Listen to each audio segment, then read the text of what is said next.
So firstly, thank you for coming and showing your interest. I think it's really, really exciting. And tonight's going to be talking a little bit about Aslan and what they do out there, and sort of hearing what Denzel felt his calling was in order to go out there with his family. And then later on we're going to be talking about the links that we are trying to develop with Denzel and the team. And then later on we're going to talk about our plans for the mission trip and what that might entail. And then we're going to have a time of questions and prayer time. And so hopefully God will speak to us about, well, we'll wait and see. That's a surprise, right? So Rich is going to start off. And see you, Rich. Yeah, thanks everyone. Really grateful that you come out tonight, especially it's a Monday night, school night. It's like, whoa. Should we pray first? Is that good? Cool. Yeah, Father, we commit the evening to you. Thank you so much that people have come this evening and want to learn more about what you might have in store for us with Aslan and in South Africa. So may we share what you want us to share and hear what you want us to hear. And please help us in our planning and everything that might go forth from today. Amen. Brilliant. So, we've got a few charts here tonight. We don't want to do like a death by PowerPoint and absolutely kill you with charts and everything. We have a little bit of other things to mix it up, plus you have wine. So, sort of fair balance. By the way, help yourselves throughout the night. Just go over to the table, no one cares. And there's quite a bit. We sent 20 bottles. We sent Jamie shopping. 0 wine. And good job, mate. Yeah, sorry. There's a lot of wine. There's a lot of wine. So no one's allowed out tonight until the whole lot is finished. Is that right, apparently Brian's going to be the main helper. I'm on grape juice. So it's all grape juice. Yeah, I'm even giving up alcohol for leather. So we've got a few slides. We've got a bit of something else to mix it up in the middle, and as James says, we're going to pray at the end. If I can have the next one, please, Dave. This is just like a continuation. So we've spoken a fair bit at SVC on Sunday mornings about various things about Aslan, and we don't really want to repeat all that to you if you've heard it, but I recognise that some of you here may not have heard that, so there'll be a little bit of repetition, I'm afraid, but hopefully quite a lot of fresh stuff to go along with it. So this is just a mixture of some things that we spotted when Jamie, John and myself went out there in September to do, I suppose, what was a bit of a recce really. And you can see some of the sport that we got involved in, some of the kids that we met, those sort of 3 main group photos. Each of those are different sets of kids in different townships, and some of the things we got up to, giving out the fruit, playing hockey is a major part of the programmes. But yeah, just give you a little flavour. Thank you, David. So, you probably know that Aslan is a charity that Denzel and Leanne started just over 3 years ago, I think it was. Brian, I'm going to look at you for nods all night, okay? I should introduce Brian a bit as well. So we've introduced ourselves, the 4 of us. Brian is one of Denzel's trustees. So Aslan operates as an independent charity, independent of Sutton Vineyard, with a lot of connection, if you like. So Brian's a trustee, along with Alosier, who's in Nigeria at the moment, between there and here, and 2 guys in South Africa. One called Rhino, not spelt as in the horned animal, and one called Dion. And the 4 of them look after the charity from a trustee point of view. I'm trustee in Sutton Vineyard for international mission responsibility, which means Brian and I talk quite a bit on these sorts of things, and there's a linkage there. But anyway, whenever it comes to Aslan, I'm just like looking for Brian's eye to make sure I'm saying the right things. But hopefully I will do. So on the left we have Leanne and Denzel and their 3 kids, in order that they are photographed. Leo, Jessamy and Emily there. Absolutely lovely family. And they worshipped within Sutton Vineyard for quite a number of years, until maybe 4 years ago, something like that. Denzel got a real calling to go out back to his homeland of South Africa, not to his hometown, he's actually from Port Elizabeth, but to go to Cape Town and serve in one of the townships there, which is exactly what they've done, and been there for just over 3 years. If we can have the next one, please, Dave. So, as well as Denzel setting up this thing called Aslan, as he's gone along, he's gathered some coaches. Aslan, of course, runs around sport, and sport doesn't operate without some coaches and some people who are willing to be umpire and generally hitting the shins with hockey sticks and that sort of thing. So just to introduce those briefly to you, we've got Bianca on the left there. Bianca is trained to be a teacher, and in her spare time she volunteers for Aslan and runs various tournaments and coaching and all the rest of it. Damien is training to be an accountant and equally gives up his spare time for Aslan. Then we've got Isaac.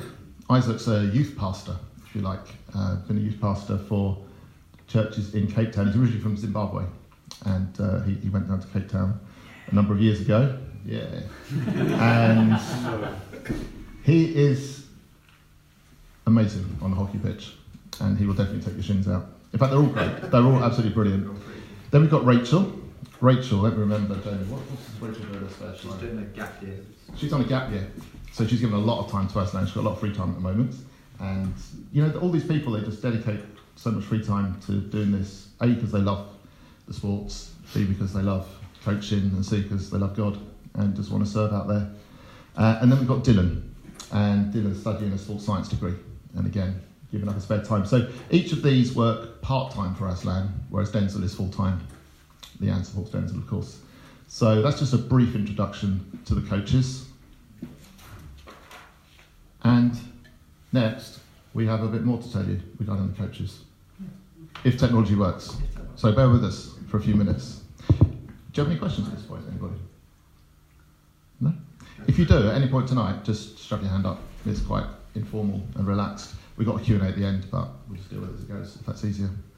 Cool. Can I chip in something on Dave's doing the technology? Please do, Brian, because it saves me from singing. Yeah, it's good. Just another aspect with seeing those junior coaches on the screen is very much part of Denzel's sort of vision. He's mentoring them, and he's effectively mentoring and discipling them.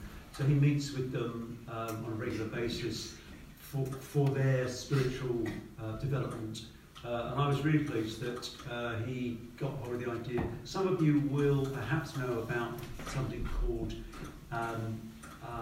Global Bill Highball's Willow Creek Global Leadership Summit. Coming out of Willow Creek Church in Chicago, there's a phenomenal ministry to church leaders all around the world to develop leaders. And so in Cape Town there was a 2-day conference, and Denzel took all the coaches along. Aslan was able to fund them just to pay their sort of conference fees, took them along, and that was a real investment in their spiritual and personal development. They got a lot out of that. So he's also developing them. Absolutely, and they were really inspired by that because we chatted to them a little bit and saw some photos, and I think that really inspired them. So they're all journeying in their Christian faith. I'd say they're really strong Christians. Yeah. They quote Bible passages like I don't know how, almost Brian style, and here they are. Hello guys. Hey guys. Hello guys. I don't know how many of us you can see. That's at the bottom there. Where's the camera? Where's that book you got there? So we've got Denzel on the left of the screen there. That's Bianca, sort of towards bottom middle. Isaac standing just behind Bianca. That's Can't see Rachel there. Who's in the hat? Damon, stand up a bit. We can only see your eyebrows. Hello guys. I'm guessing this is Denzel's house by the photos on the wall. That's correct. That's where we had our meeting the last time, eh, Rich? Can't quite hear Denzel. Let's. Wow, how many people are there? We got a good number. I'll say just quite well. Office family. Oh my. Hello Julie, how are you?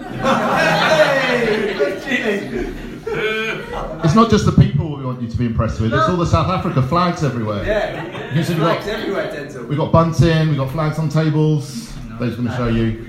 There's our bunting. There's our bunting. The church. Denzel, you'll know the church centre, and it's just been completely taken over by South Africa this evening. It's and Zimbabweans. Absolutely.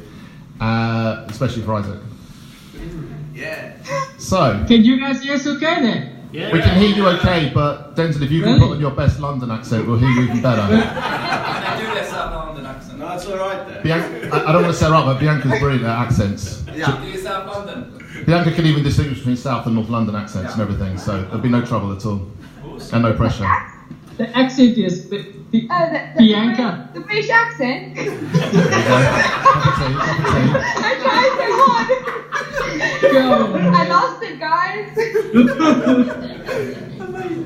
So what would be great, guys, could you each introduce yourselves and just go around and say one or two things about yourselves, tell us, obviously, your name, we just kind of gone through your names and what you do, but you can tell us so much more. Tell us why you got involved in Aslan, maybe your favourite thing that's happened in Aslan this year perhaps, or over the last sort of 6-12 months, and maybe just a little fun fact about you that we can remember you by. Is that all right to go around? Yeah. Who was Yeah, it? we are right, except Rachel. You guys don't know Rachel, right? That's Rachel there at the back. She's quite new. Hi Rachel. She just got qualified on the weekend, becoming a level 1 coach. So she's been fantastic. Excellent. And this is Isaac, my Zimbabwean brother, African brother. Stand up, Isaac, stand up. Cool, yeah. This is Bianca. That's Damon. Unfortunately, Dylan can't be with us as he's studying for an exam for tomorrow. Any He excuse. apologizes. Okay. But other than that, this is our team. Fantastic. Wonderful. Cool. Fantastic. Denzel, could each of you say a few words yourselves? Tell us Yeah. why you got involved in Aslan, Isaac. what's been highlights for you. Isaac would love to start first. Go on, Isaac. I so prepared Isaac for this. Oh, no way. So Isaac says, I just want to know why you got involved with Aslan and what was perhaps your highlight of this. You've been quite busy with Aslan. Cool. Hi guys, my name is Isaac, and I'm originally from Zimbabwe, but I've been here for quite a while. I'm pretty much part of where I am now. Why I got involved with Aslan is I think I had a chat with Denzel, pretty much ambushed me all this one day. He told me his story and what it was about, and he had been directed to me by some people because I had been doing a bit of community work by myself. And when he spoke to me, he spoke to my heart and really to the passions that I already have to working with the community around and working with people that are in need. And not only that, but using our lives and spreading the gospel of Christ and so doing. So he didn't have to ask me twice. We met once, and after that, we started working together. So that's the longest story cut short. And this year, I have been quite busy in Joe Slovo, and there we work at a school that is in the heart of a informal settlement where people pretty much live in sheds, and yeah, that's the township, and yeah, it's really tough for the people who live in those communities, and it's quite amazing to reach out to those young kids and teach them a new skill and teach them about Jesus in the process. It's hard work, but it is so rewarding when at the end of the day you see them walking away knowing that someone cared enough to just be there for them. And I think that's really what is at the heart of just being present and showing up for the young people. And I think it is, pretty much it. And we thank you guys for your support and encouragement on that side. Oh, yes. Yeah, and I think that's why I didn't commit because I think so I'm going to stop now. Thanks Isaac, thanks a lot. Appreciate that, thank you Isaac. Who wants to go next? Okay. Yeah, cool. Go. Just wait, yes, you did that South London accent. South London accent. South London. I'm trying, guys. Okay. Hi everyone. My name's Bianca. So I basically started off with Aslan from my matric year. So I played hockey with Denzel. He was my first team coach at school. And then I just started seeing like the work that he was doing in the lives of the young people that he was coaching, and it got me interested in like the whole scene. And then I started just investigating more of this whole Aslan thing, and it kind of got me at a crucial point in my life where I was going through a lot at home. So like just everything's happened at the perfect time, and then it helped me like draw closer with God. So I think that's the reason I started, or what grabbed me most about Aslan. And I'm not going to talk as much as Isaac did, but that was pretty much my story. That's brilliant. Thanks, Bianca. Thanks a lot. Excellent. So, Damon, go. Hi guys. Hi, David. It's nice to see all the faces. Yeah, so I'm Damon, play hockey, I'm studying, working, everything. Yeah, so I met Denzel through hockey. I was coaching at Edgemead, he came across and he joined as well, started coaching there. And actually he's an assistant coach, and more got to know him, he's spoken about that, tell us about. And me having come through the ranks where we didn't have proper coaches and no one really helping out. There was opportunity for me not to give kids who didn't have much, who didn't have opportunity, and to instill good values and leadership, which I didn't have growing up. So, yeah, for me it's all about just giving back to these kids and there's no better place to be in Aslan. So, yeah. Cool. It's brilliant. Thanks, Damon. Hey, Rachel. Hi, Rachel. I'm not bad. Yeah, talk. Yeah, okay. Hi guys, I'm Rachel. So Denzel's been my coach for the past 3 years, I think, and I just went to Chick-fil-A last year, so that's how I got to know Aslan and so we got invited to go volunteer at Vineyard, and I went there and I just saw like the need in the community, and I saw like the opportunity that we've been given to give back to our community and to help the kids that don't maybe come from loving homes, or they don't have like basic needs in the areas that they live. And I just thought that that's such a crucial thing. Like they need that in their lives. They need like role models. They need people who care about them. So that's what really grabbed me. And then I joined Aslan. Okay. Cool. That's excellent. Thank you, Rachel. Wow, well done. Thank you, guys. That's excellent. Wow. Denzel, I was going to give you some like closing comments, but how long we got? No, go for it, Denzel. Any particular messages you've got for anyone? To be honest with you guys, I'm just absolutely amazed as to what is happening on that side. I didn't expect this. I just showed the team the photo on my phone, and it's like, oh my goodness. Rachel was more worried about the t-shirt that she's wearing. But anyway, it's really lovely to see the old faces, and I see some new faces as well. All I can say is thank you so much for putting up your hand to come over here and potentially work in some of the most disadvantaged communities where there's a massive need. We really appreciate it, and we really looking forward to meeting all of you, hopefully. Yeah. And yeah, the last time the guys were here, it was something that was really successful.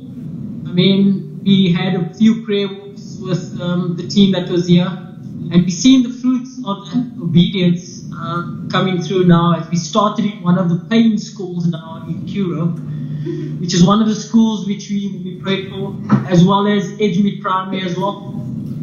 Unfortunately, that has taken a halt due to the water crisis, but we will be starting this soon. We'll be soon in Edgemead. Thank you very much for your faithfulness and honoring your time. Appreciate it, and we're looking forward to see everybody there, including the Alpes family and Christina.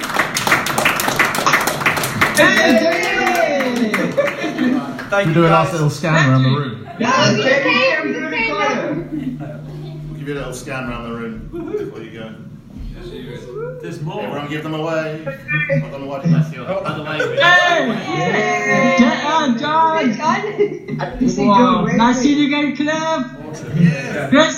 There's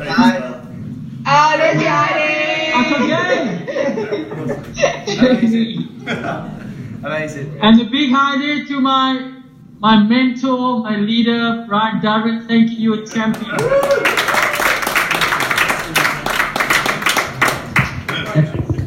Guys, Brian's helper there right next to you guys. That's Julie. Yeah. Nice to meet you. Guys, while you're still here with us, may we pray for you?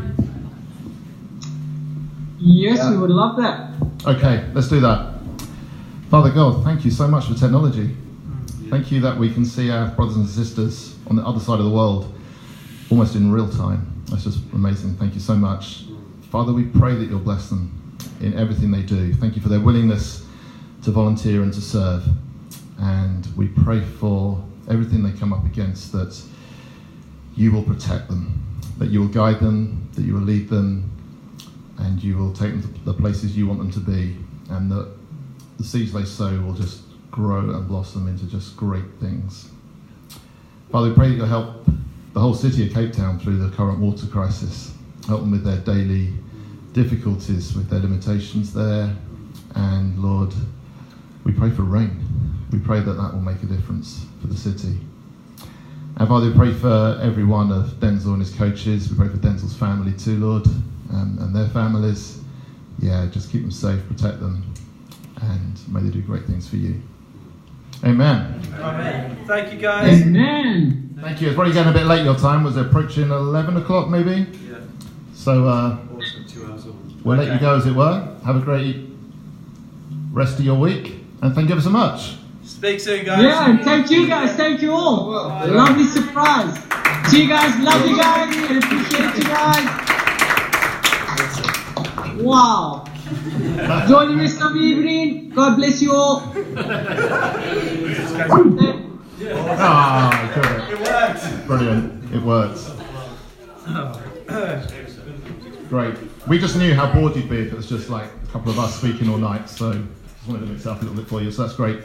We get the slides. Now we get to the boring stuff, all right? So there's a bit of boring stuff and then it might get a bit exciting after a while. I want to give you a bit more background. What's that R doing there? It was a question mark once. How is Aslan funded? Question.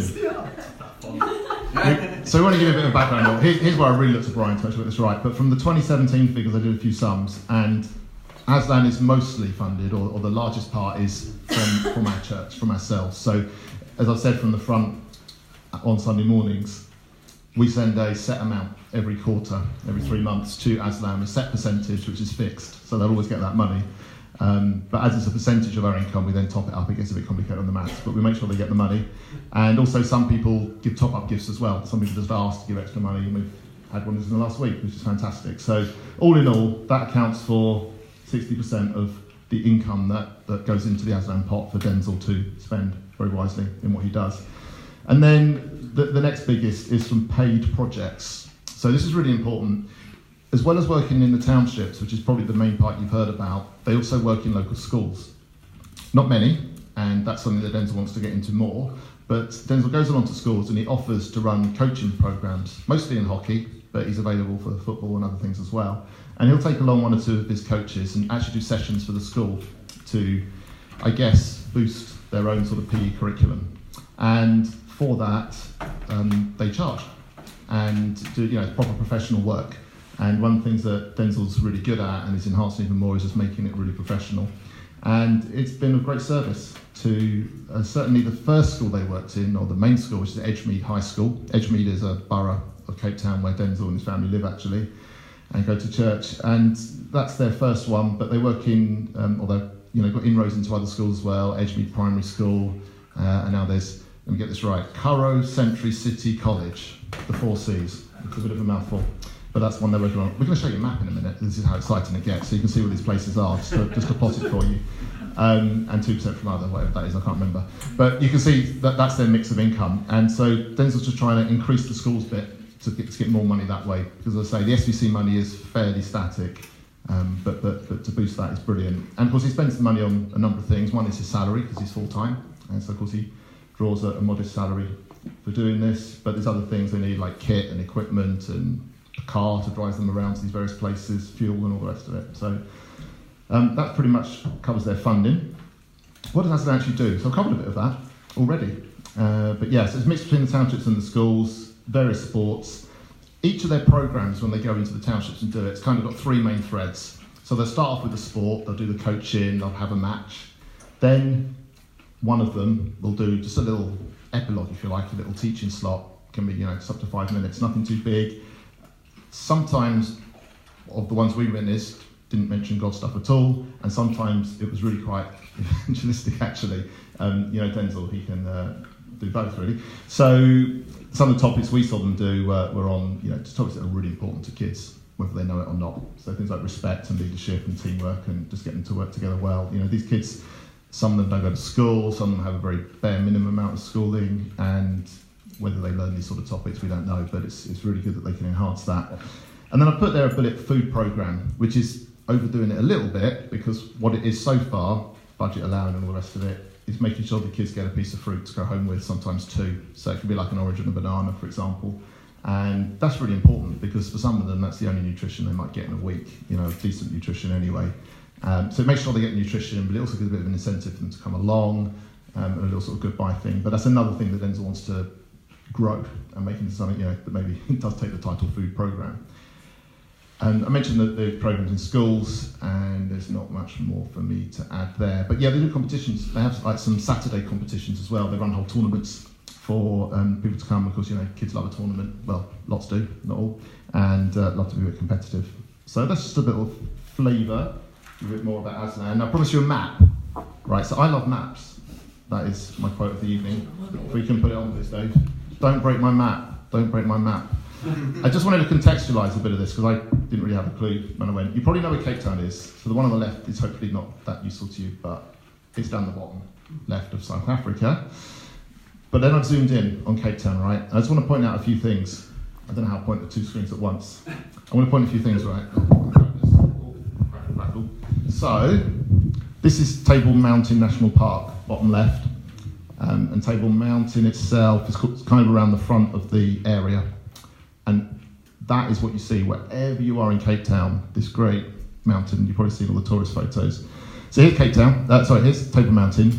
This area is called the Waterfront, and this is where Mark and Simon Skinner and all the posh people stay.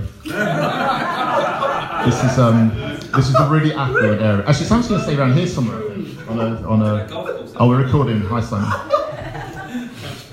Camps Bay, down here, Hout Bay, somewhere up here. So this is the more affluent area of Cape Town, and also the touristy areas. And yeah, the waterfront's absolutely beautiful. There's like a marina down there. The World Cup football was held there. What year, John? 2010. 2010 Football World Cup, and the stadium's about there, I think. You're right, let me just point at one screen, is that right? Sorry about that. So that's some of the tourist. The main tourist attraction, of course, is Newlands, the cricket ground. There's also rugby ground somewhere near there, next door. So Newlands as well. So that just puts that on the map. And then Robin Island is there, up in the top left there. But it doesn't take long, is it, John? And that's where people have attempted to swim across and got eaten by sharks and stuff. So we've plotted some points on there to show where they're operating. And I mentioned Edgemead a few times, which, as I say, is where Denzel and his family live. They go to church, and these 2 green flags are Edgemead High School and Edgemead Primary School. They are not quite on top of each other. There is a bit of space between them, but that's those 2 schools. Edgemead has a township. That's this one in orange here. We didn't actually visit that township, but we visited the others. And then Dunoon is the one at the top here. You might have heard us mention Dunoon. If you saw in church the video recording where Denzel sent us his little message sitting on a football with lots of background noise, that was filmed just outside Dunoon Township.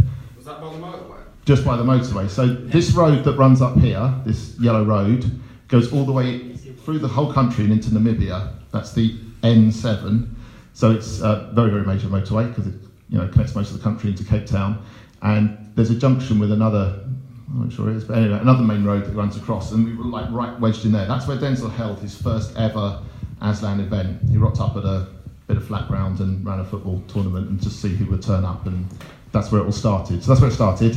And then we've got, I don't know how to pronounce this, is it Botasig? Yeah. Where does it? Thank you. What he said. Thank you. Yeah, it's nothing like what I said, clearly. Yeah, then we've got Joe Slovo and Summer Greens, you might have heard us mention, and that's the Currow Century City College. Right, there we go. Now, they're sort of clustered up here, But that's not necessarily an area they're defined to. They used to work in some other townships. There's one called Philippi, that's right, isn't it? Looks like Philippi, but it's Philippi. That's way down here somewhere. They left there because it got quite violent and they lost some property and all the rest of it. John's been there. And they're looking at all sorts of packages. Although it looks clustered up here, that's not necessarily so. But one of the reasons I wanted to put this here, maybe it's just me, but I kind of imagine Cape Town had the city. I kind of imagine the townships being miles and miles away, but actually they're right on top of the city.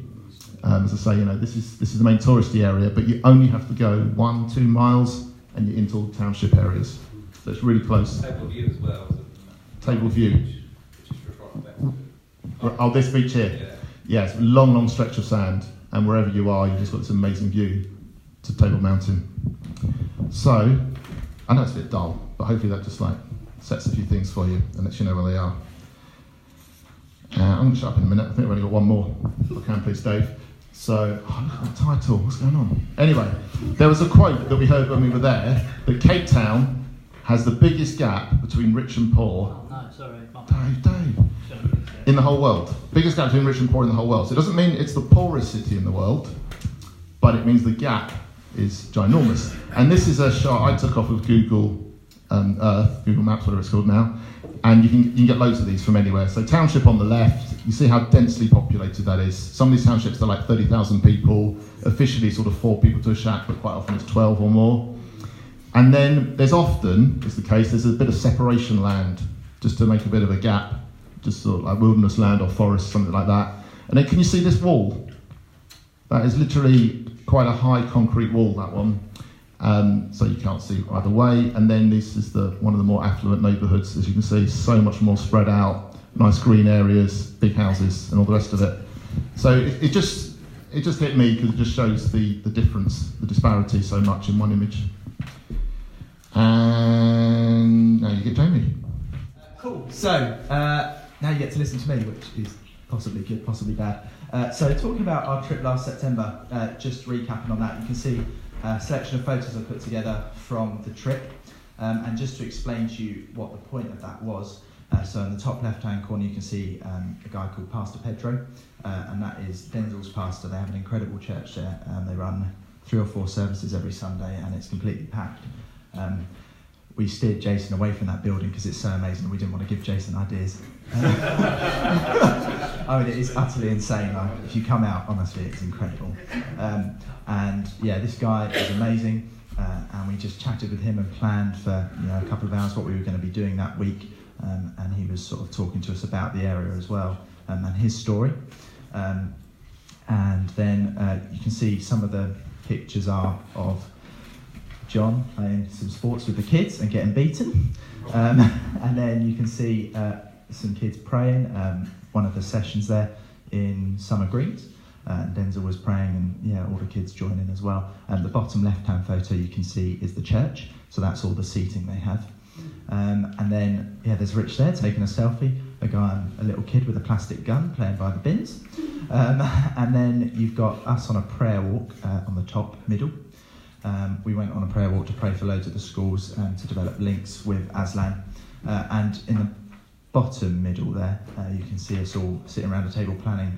Actually, part of that trip was to meet the coaches and develop links and friendships with them, but also hear what they would like to see Aslan develop as, and where would they like to see links being developed. So that was really incredible.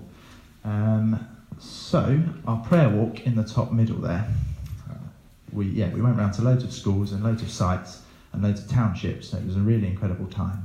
But the prayer walk led us to the next slide, which is a field. And this field is in Edgemead, and it's next to a school, next to a church, which has an incredible youth presence there.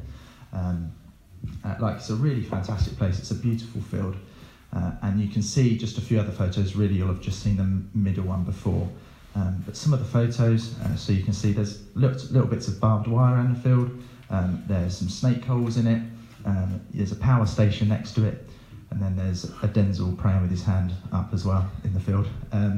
It's a really, really incredible place. And, we stood there and just God's Holy Spirit was resting there as we were praying for it. And, just to see Table Mountain. One of the coaches earlier in the week had talked about the fact that actually all the townships tend to be in the shadows of Table Mountain, but wouldn't it be incredible the light was shining on this field, and actually wouldn't it be incredible if something that should be in the shadows was actually a light to the area, and how we could develop that in the future. And so, we prayed for that quite a lot, and we feel perhaps that, maybe not this year, but within the next few years, that might be a possibility to look at developing that. The field was owned by Edgemead High School, which is the first school that Denzil developed links with, and it was owned by them, but they don't really have the funding to develop it, and so actually the city has taken it away from them because they don't have the money, and it's up for grabs for anyone that has a good idea for its use, ideally something that's going to benefit the community, and it would be for free. Like, this is a prime piece of land in the middle of Cape Town that would be given away for free to an organisation that has an idea for its use.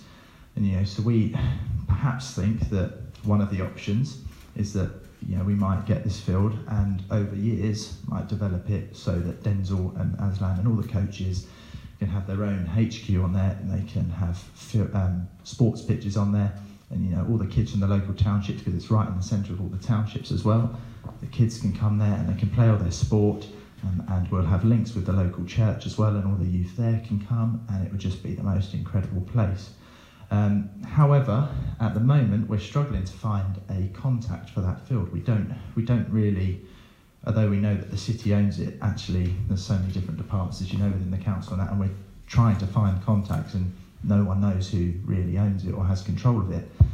So it's a bit of a challenge, and it might be that this year that isn't our calling to the field. It might be that actually our calling is to go and develop links with the churches around there and introduce Denzil and the Aslan team to other churches and other schools, and hopefully get funding to help them develop, so that in a couple of years, if the field was to become available to us, then we'd have the money in place and the financial backing of churches and schools for that. And there's a couple of schools also, which I'm going to come on to later. In fact, I'll come on to that later, but there's some other potential possibilities for a mission trip as well. But first, I will talk about something else. Next slide, please, Dave. So, whilst we were there, we were in a planning meeting with the coaches, and we asked them if they could develop links with us, what would they want to do? And these are the things they came up with.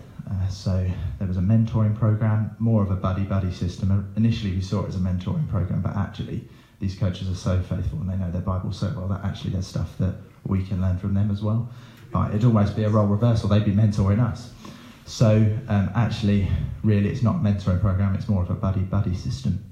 And I've spoken and emailed to a few people that I think would be good for it, but if you guys or any of you feel you have a burning desire that you'd like to be involved in that after seeing them on the screen tonight, then feel free to come and speak to one of us. It might be that we can't accommodate you all at once, but as Denzil adds coaches to his team, then we might be able to link you up with a coach. And the idea would basically be doing like a Bible study together and then WhatsApping each other and just chatting through what you thought of it, or giving people encouragement, giving each other encouragement, or reading a book together. And so developing links over that amount of time, and then hopefully going on the mission trip and actually getting to meet them face to face. Like after 6 months of chatting to them and encouraging and empowering each other, wouldn't it be so great as to meet them and spend some time with them? So that's one of the ideas that we're developing at the moment, and hopefully should have running by Easter. The next thing is a web page revision. So initially when Denzil went out there, Dave very kindly set them up with a website, but Denzil is so busy and so snowed under with trying to develop links that actually it was never really developed anymore.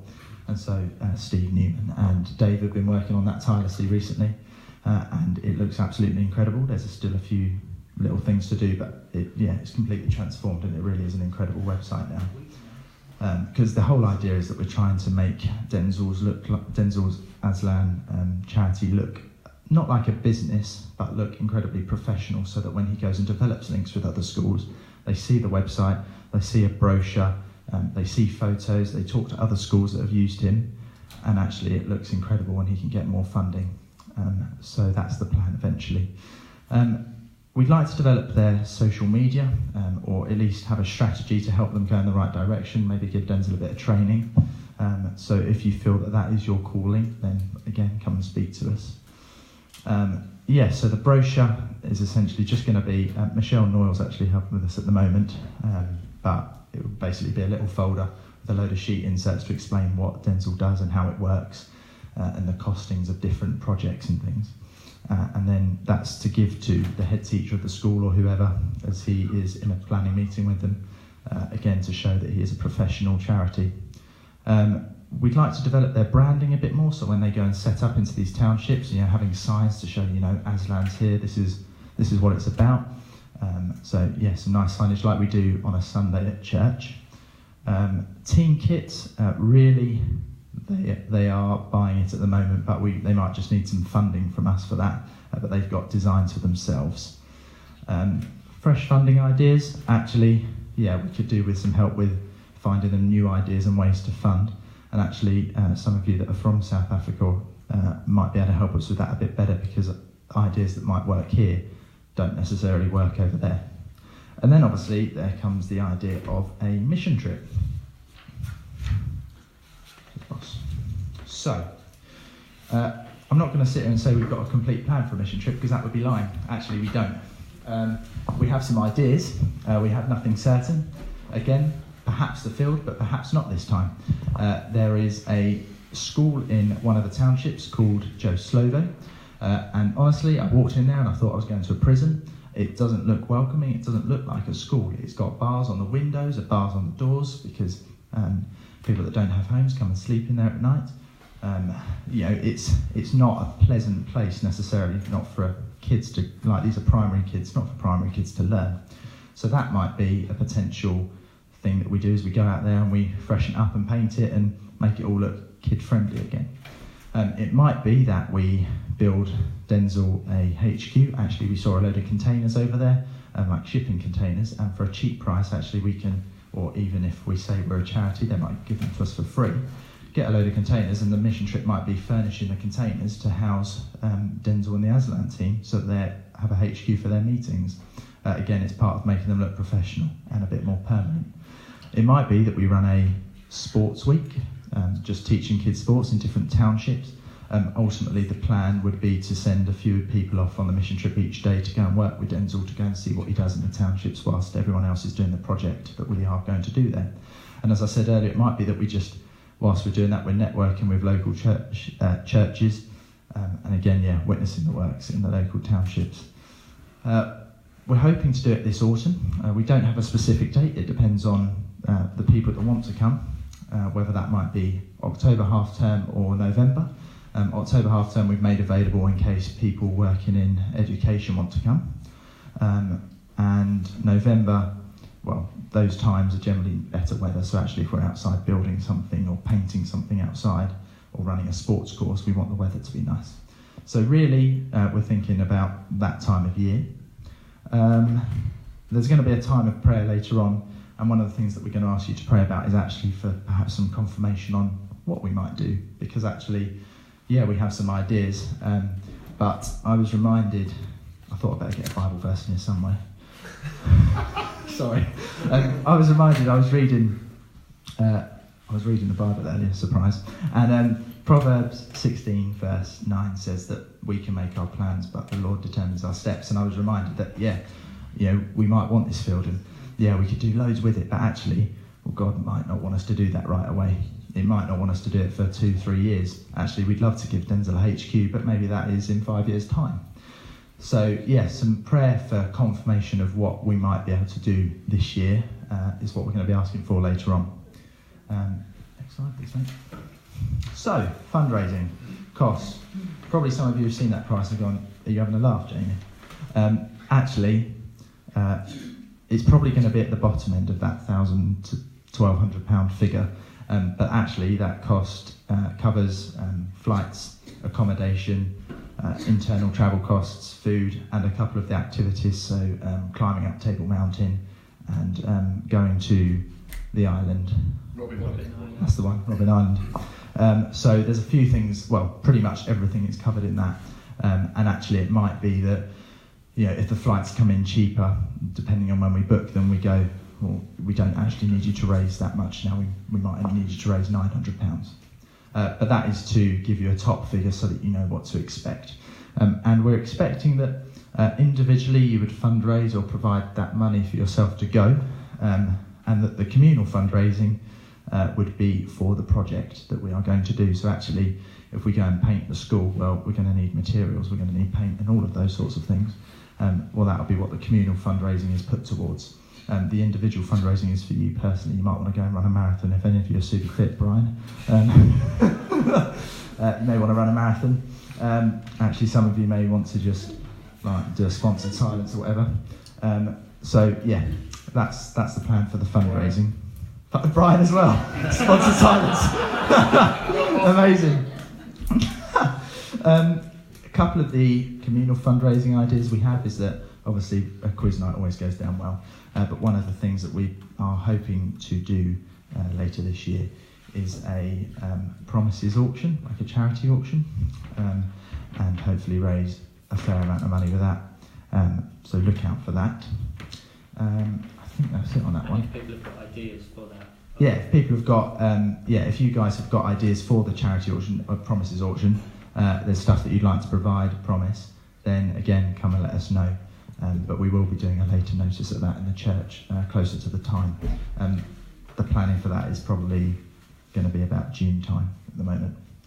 So, yes, that's the fundraising bit. And now, Rich, I think you're going to talk on application forms, aren't you?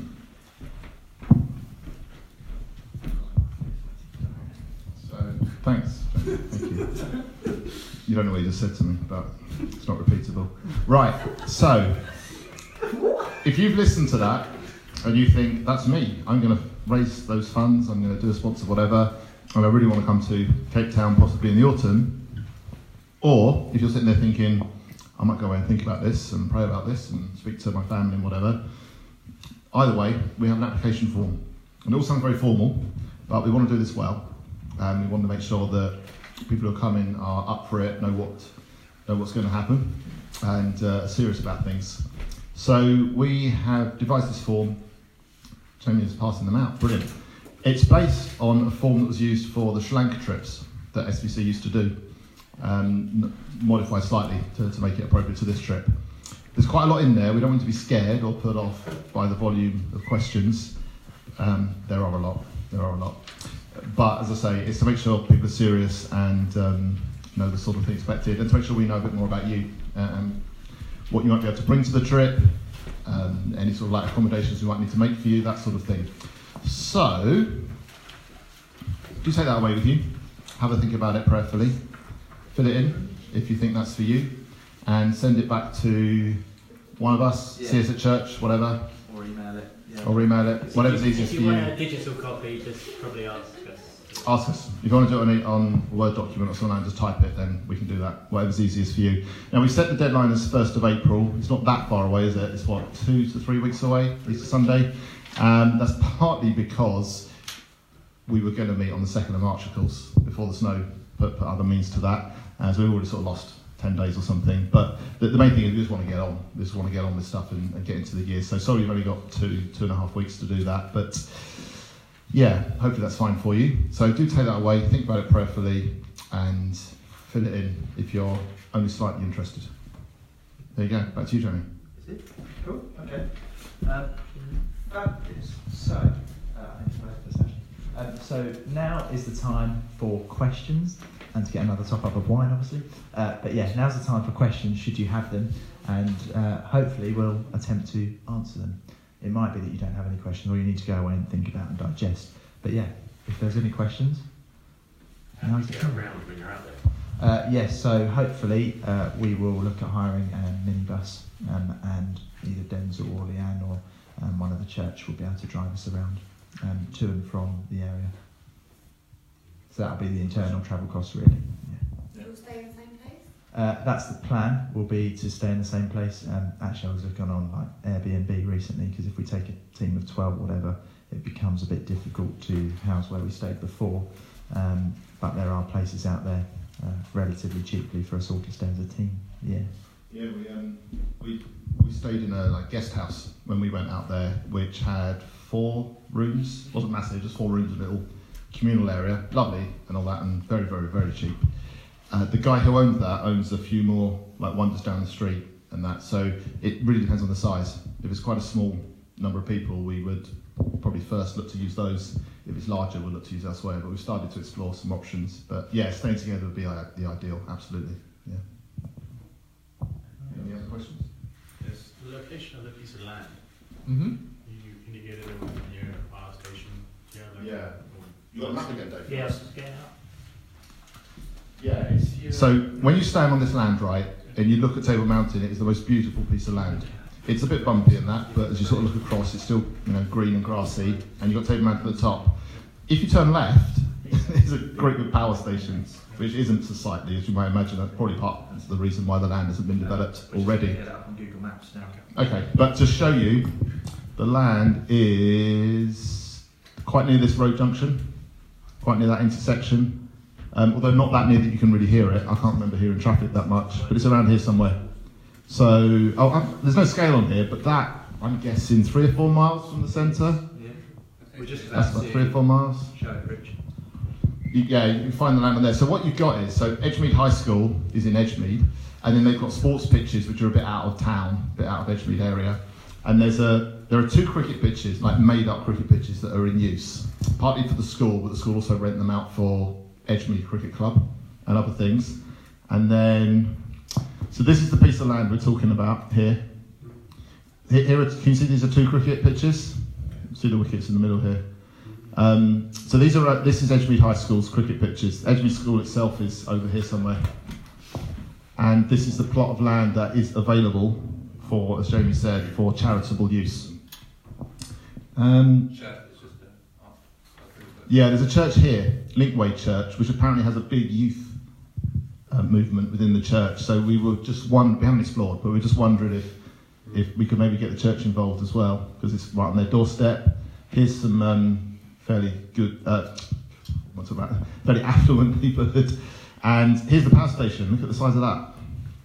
That's the power station. So that's why, all the way down here. Oh, here's the motorway.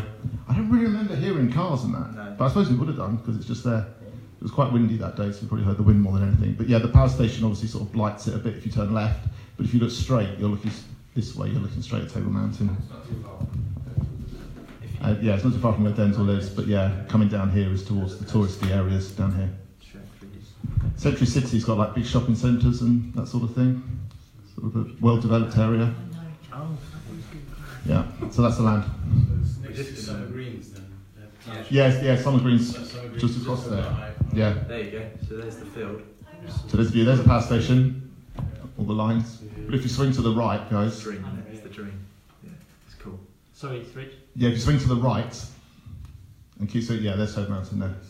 So when we first approached from this angle and we stood on the edge, and it's just like, wow, that's an amazing view. If you swung further to the right, you see the neighbourhood, and then you see the church. So you've got some housing there. The church is down here somewhere. May even be that building there. That gives you a bit of a flavour. Nice house, isn't it? This is probably when they were allowed to water their lawns.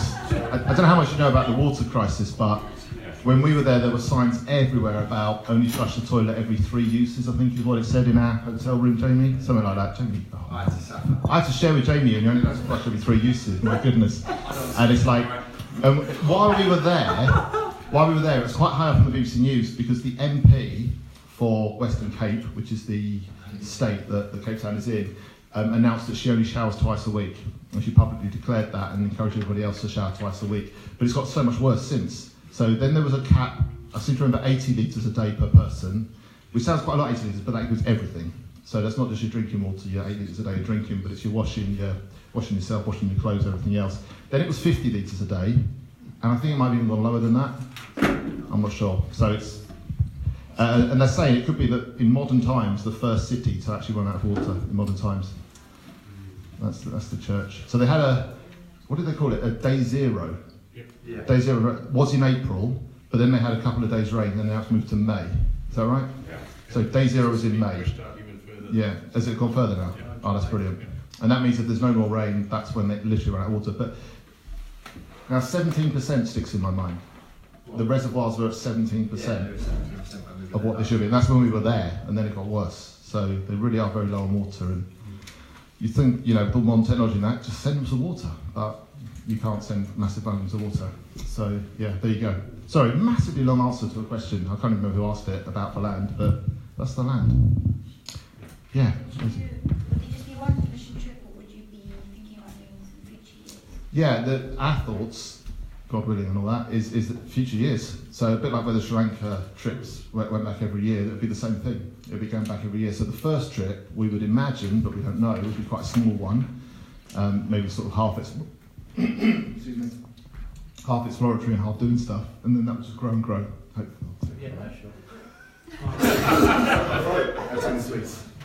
So yeah, the plans are that over the years, well, I can't say anything else, you just said it now.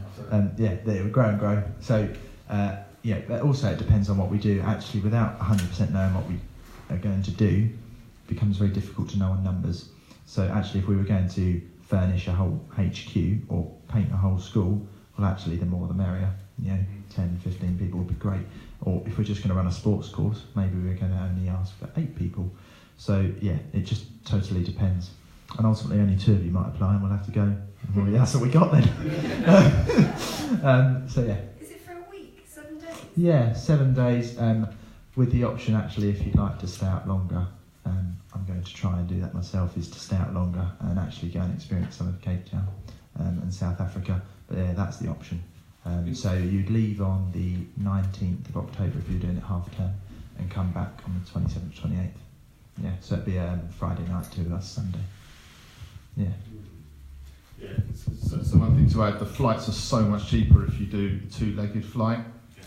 So much different. I mean, up to half price, and that's a massive benefit. But it does mean it takes. It feels like it takes quite a while. I think it took us about 24 hours to get there, didn't it? We went by Dubai, but you can get cheap flights via Ethiopia, a few other sort of Middle Eastern areas. So we'd probably look to do that to keep the costs around. Because then flights are around 500 as opposed to around 1,000.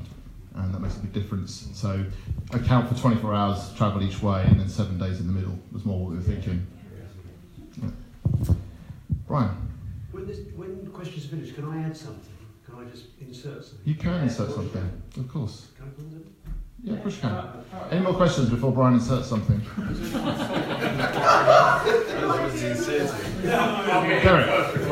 Yeah, go on. Has anyone thought about asking the power station whether there's any... Whether we can nick their power? Well, no, anything that they could sort of do to help develop that bit of land? Possibly. No, we hadn't thought that. Yeah, thank you. It's a good thought, yeah. I don't know if it's owned by the state or a private company or whatever, but yeah, definitely. Yeah, one thing to say about the land is, when you're there, it's sort of bumpy, so you couldn't play football on it, for example, but I don't think it would take much. We talked about sort of options to flatten it. We don't think it would take that much to flatten it. It's not awful. They did it with the cricket pitches, didn't they? So they were the same. Yeah. These 2 cricket pitches were the same. So they turned those into cricket pitches without too much effort, one would imagine. And you might see on the photo like a bit of that razor wire hanging about, but it wasn't much. It was just in this corner, no further across than that. Snake holes, there were quite a few. Bianca kept saying, there's a snake hole, there's a snake hole, but we never saw a snake. So apparently once you flatten the lands and cultivate it, the snakes go away, apparently. So, to give you an idea of the costing to flatten the land, to give you an idea of the costing to flatten the land, the exchange rate's really good, and we got a quote that for 3 days of labour they could do it, and that it would cost us about £650. So that shocked me, because I was expecting it to be thousands to do all of that. 650 is not a lot. To flatten a field so you can have a fresh piece of land to then put pitches on and to put a building on, well, that strikes me as an incredible opportunity.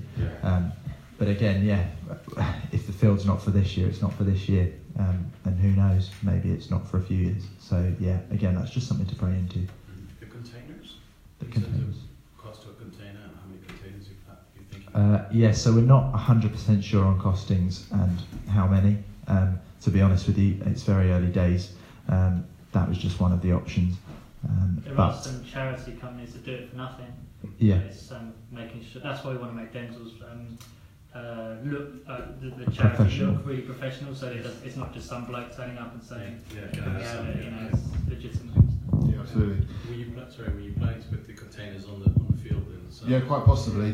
One thing we noticed just driving around Cape Town, there are converted containers everywhere. It seems to be the fashion there.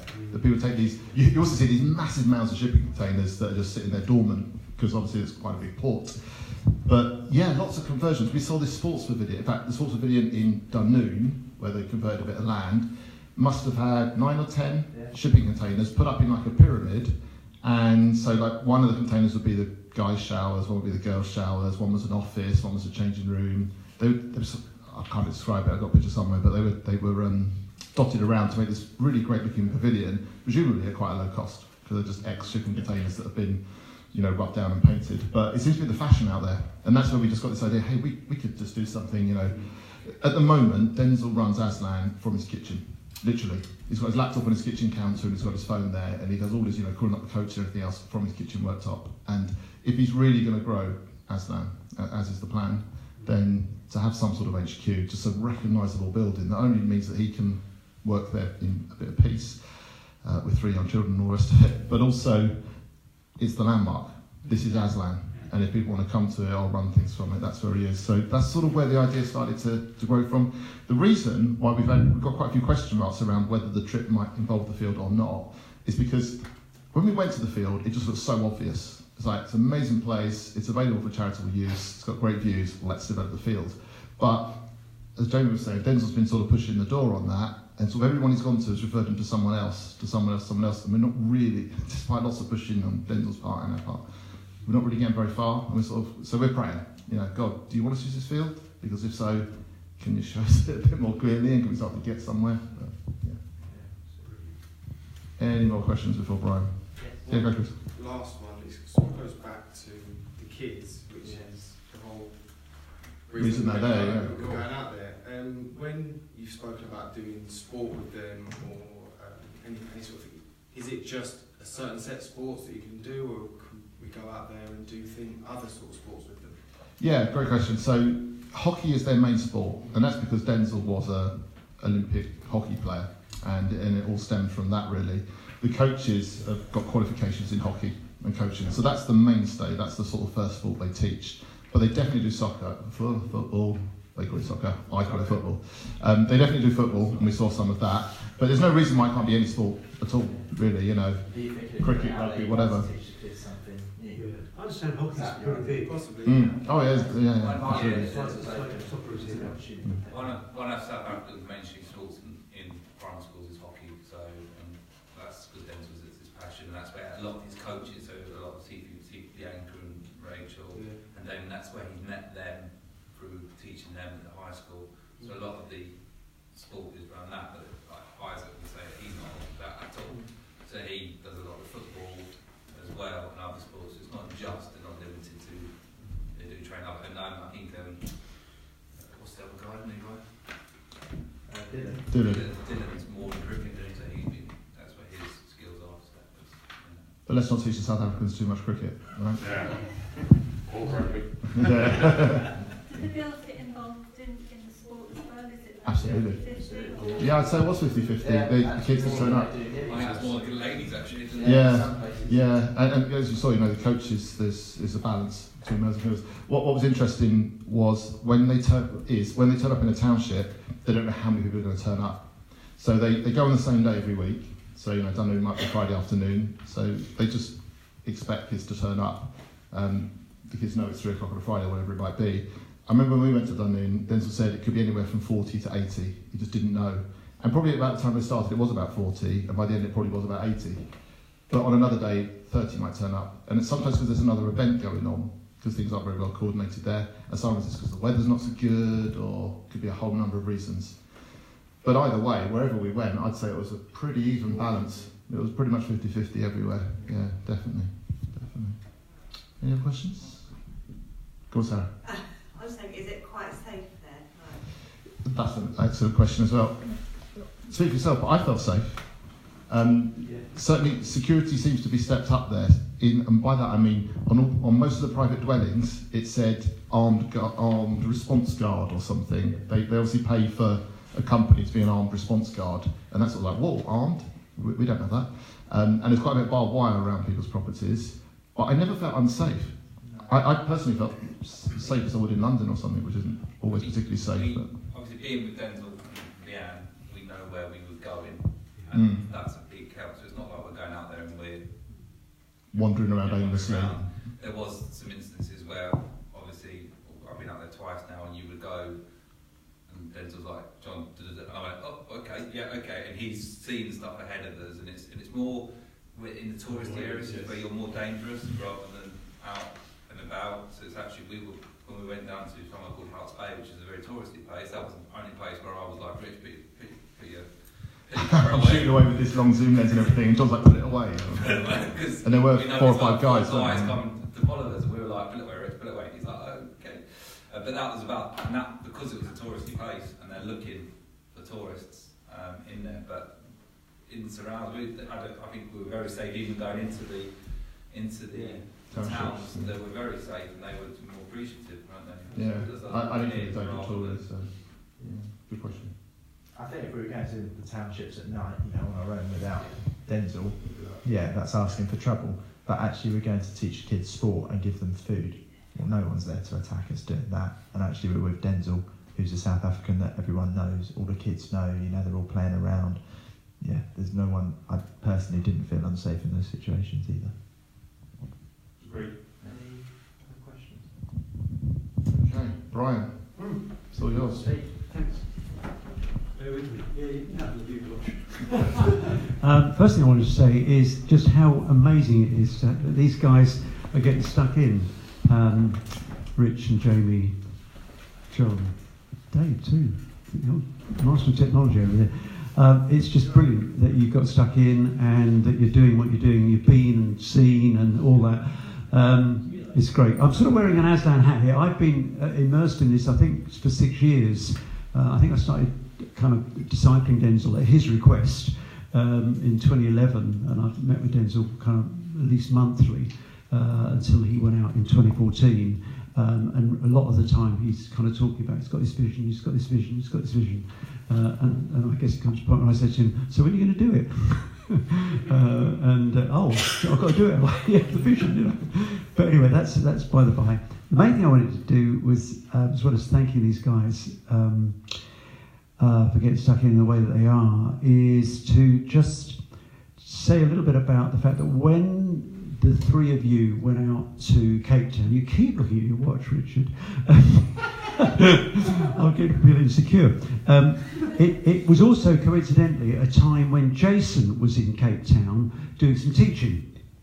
And so Jason was able to meet with Denzel, and in doing so, he, as part of that conversation, he said to Denzel, so what's it going to take to kind of go to another level? What's it going to take to develop this?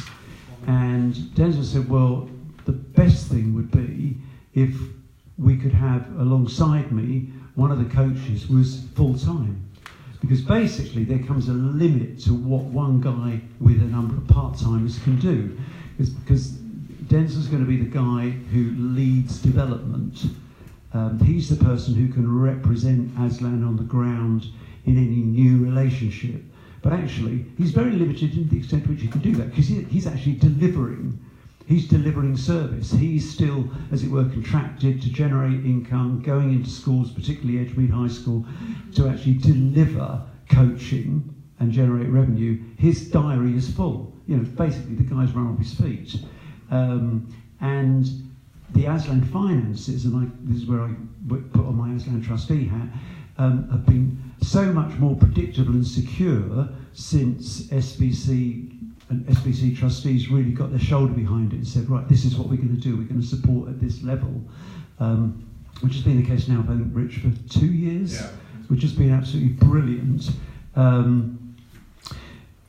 the level of funding at the moment basically supports Denzel. So Denzel is paid a salary and some expenses, quite a modest salary and some expenses, and there's an owing to some seed corn giving that SVC made, there is a little bit of cash. There's a little bit of cash in the bank against contingency, and in fact there is quite a big contingency at the moment for Aslan, which is Denzel's cars, which is quite a big. It's a Chrysler Voyager, but it's been in dock and unwell. for a little while, and it's looking like we really need to buy Denzel a new car, although he's not asking for that. But I can see that, you know, from where I'm sitting, I can see that's a distinct possibility where this is going. So anyway, that's me just saying that, you know, Aslan is not sitting on shed loads of money, okay? While the next step in terms of the regular ongoing development, as Denzel expressed it, would be to have a full-time coach who could take some of the load off Denzel. So actually Denzel could be doing development. What would development look like? Well, it would include things, for example, developing what we're calling Aslan Academy. An Aslan Academy is a church which is in a township and a community where Aslan is already working, that is actually the church being engaged with that same activity. See what I mean? So that you've actually got some hooking up between the local church and the young people and kids that Aslan is regularly seeing working with. Okay, Aslan Academy. Another thing is that just as in this country where you have independent schools benefit by being registered charities, are expected, in order to keep their charitable trust status, the state expects them to not just educate the children that are in the school, but to generate public benefit by reaching out to their communities in service in some way. So for example, when I was a governor of a state school in New Malden, there's a big private school in Wimbledon that, in order to demonstrate that they were generating public benefit, put time and effort into supporting that state school. Get the idea? Okay, now, Aslan actually could provide a really tremendous channel for that kind of school to demonstrate that they're generating public benefit by supporting what Aslan is doing, and actually providing some really cool activity for, say, sixth form age students to come out and work in the township with some of the kids. See what I mean? That's the sort of thing. Also, they're expected to have a budget line which says, this is what we're giving to support charitable activity that's society benefit. And that kind of thing will only be enabled if somebody like Denzel is actually able to get out there and say to a school, we can help you with that. Yeah. Publishing some materials to say so and so on. So there's a couple of strands of the kind of ways that Aslan could be developing both its income stream and the benefit that it's creating, and increasing the evangelistic effectiveness of the hookup of church with the young people, that the church is locally with the young people it's working with. But he actually needs the time to do that. Now, when he shared that with Jason said, that sounds great. How much would that cost? How much would it cost to do that for a year, say? You know, get a full-time coach to work alongside you for a year, to release you for at least the first year, to do that, generate revenue, generate more contacts. And Dale said, well, about £7,000. It's not much money, is it? So Jason said, right, well, when we do the trip, the mission trip, just like we did with Sri Lanka, the team went with a gift. What we'll do is, because actually at the moment we're pretty focused here in Sutton on raising additional funding to make the dolphin a completed reality. It's only so many strings you should pluck at one time, you see what I mean? So later this year, we should be around the time that we're building up for the mission trip, also building up a gift fund to take with the mission trip to Aslan to make what I've just described a reality. See what I mean? Okay, so I'm just filling in some of the background. Is that okay? Yeah, thank you. Thank you.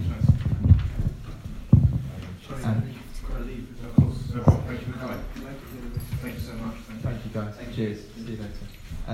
And the other thing that we're also planning to do is to take the portfolios of brochures out there as a gift to Denzel as well. So it'll be a complete surprise to him. Not only will he have hopefully the £7,000 to release him, he'll actually now have some stuff to go with him into these schools as well to make him look really professional. Rich.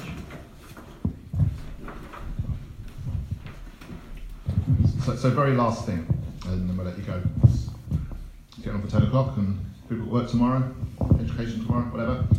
We thought we'd finish the time with prayer. Not just because it's the typical Christian thing to do at the end of an evening, but because there's a lot of needs right there. Just to give you some ideas, there's the needs on the ground of the people in the townships in their desperate poverty. There's the needs for the whole of Cape Town City with the water crisis. There are needs for Denzel, his car is just one example, and for the Aslan team. And then there's, hopefully we can pray about whether we do or don't do a trip. If we do, what do we do? What about all these question marks? God, what do you want us to do? We can pray for people who may fill in the application form, for fundraising, for all these things. I mean, it's a whole number of things. So I confess I'm not very creative when it comes to prayer. So I haven't got anything whizzy and clever, but maybe we can just gather together in the groups, 3 groups, go around the tables and just pray for 5-10 minutes just around the group about all the sort of things you've heard this evening. And then we'll just wrap up at the end of that. Is that all right with everybody? Brilliant. Cool. Let's do that.